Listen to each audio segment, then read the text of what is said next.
An American man lives in Cambodia with his 3 wives. What is his secret? A real infidelity story.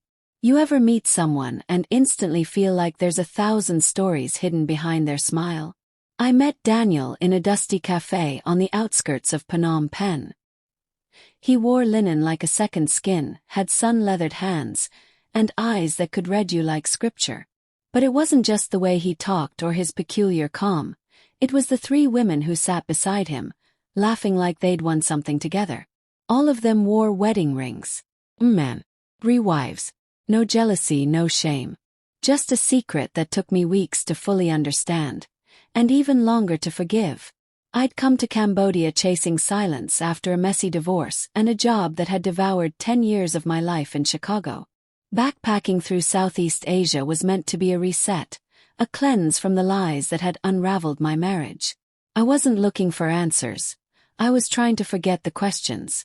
That's when I stumbled into Café Serene, a slow-dripping little joint near the Mekong River. The food was forgettable, but the man sitting in the corner was not. Daniel was American, maybe mid-50s, with a beard that belonged in Hemingway's Havana years and a smile that disarmed you. Sitting beside him, no, flanking him, were 3 Cambodian women. All stunning. All laughing with the kind of ease I hadn't heard in years.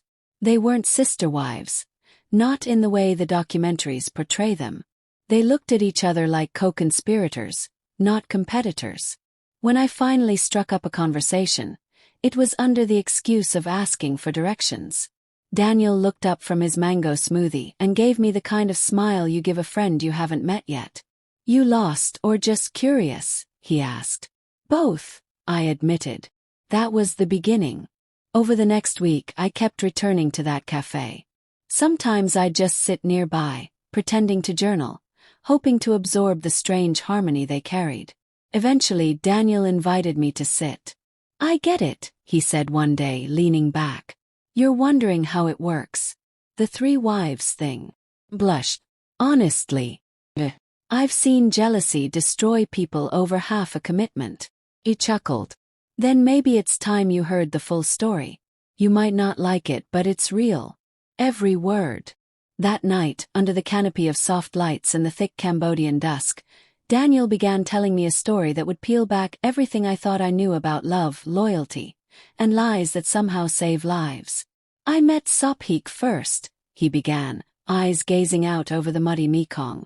"I came here after losing my second wife to cancer. I was hollow. Cambodia was just the furthest place from everything familiar. Sophik had been his interpreter at a volunteer medical camp. A single mother, cautious but kind. She didn't fall for me fast," Daniel admitted.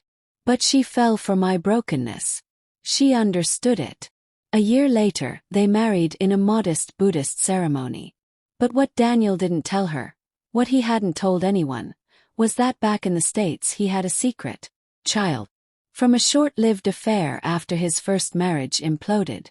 A girl named Maya, born in New Mexico, raised by her mother with no contact. At least that was the plan. But a letter came. Maya had cancer.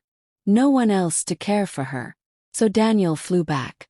He stayed 6 months, paid for treatment, watched a child he didn't know look up at him like she wanted to. And that's when it happened. "I met Dara while Maya was in treatment," he confessed. "At a temple of all places. She was different, steady, almost stubborn with her kindness. He never intended to fall in love again. But grief and gratitude are strange bedfellows. Dur didn't ask questions. She just offered a stillness that quieted his guilt. They married in silence. No family. No fanfare. I wasn't cheating," he insisted, more to himself than to me. "I was surviving." By the time he returned to Cambodia, Maya was in remission. He came back with Dara, and the weight of an impossible truth. Sophik was devastated. But she didn't leave. "She asked me one question," Daniel said. "Did you love her to replace me, or because you thought I'd leave you?" I told her the truth. That I didn't understand love anymore. Not the kind that fits inside one body. It should have ended there. But then came Lena, he said, and his voice softened like a curtain drawn. She was Sophik's cousin, midwife. Her own husband had died in a ferry accident. Daniel met her at a village ceremony. She reminded me what laughter sounded like, he said, smiling sadly. Real, deep laughter. When Lena moved into the house, at Sophik's invitation, Daniel resisted. For months, I didn't want to be that man. The greedy one. The liar. But the heart doesn't check passports or marriage licenses. Eventually they married too. I sat in stunned silence, stirring a coffee gone cold. I wasn't sure what disturbed me more, the honesty in his voice or the fact that none of it sounded like a lie. How do they make peace with it? Yes. I mean, you've built a life on a kind of betrayal. Daniel sighed. Because I tell them everything. Every feeling. Every fear. They know where I've failed. They've seen the wreckage. He reached into his pocket and pulled out a small, worn notebook. He handed it to me. Inside were pages of letters, handwritten entries to each of his wives.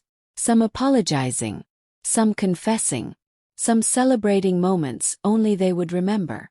I write to them, even when I can't speak it aloud. One entry read, Dara, when I hold you I feel like a forgiven man. But I know forgiveness is not owed, it's earned daily. And some days I don't know how to earn it. Another to Lena. You laugh like the world still deserves joy. You remind me that I don't have to carry everything alone. And to Sophik. You saw me before I even knew I existed again. And you stayed.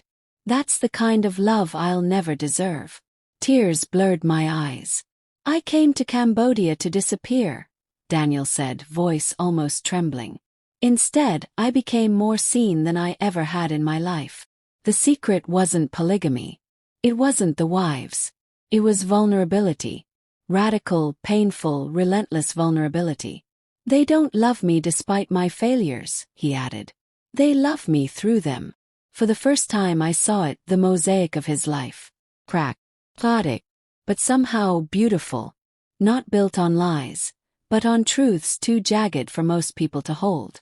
Weeks passed. I left Cambodia with a notebook of my own, blank pages aching for honesty. Daniel and I still write. Mostly postcards. Sometimes long emails where he updates me on the garden he started with Lena, or the school Dara helps run, or how Sophik is learning to paint at 50. I once asked him if he ever regrets it. The complexity, the unconventional life. He replied, regret is for people who never loved enough to break rules. I loved recklessly, but I loved fully. And for once, the truth didn't destroy everything. It built something worth staying for. I think about that a lot. Not because I plan to move to Cambodia or marry 3 people. But because I finally understand that infidelity isn't always about sex or betrayal. Sometimes it's about escape. About wounds too deep for monogamy to mend. About building new kinds of homes when the old ones collapse. Daniel's life is not a blueprint. It's a confession. And maybe that's all any of us are trying to live. A truth big enough to hold all our contradictions. And love that's brave enough not to run.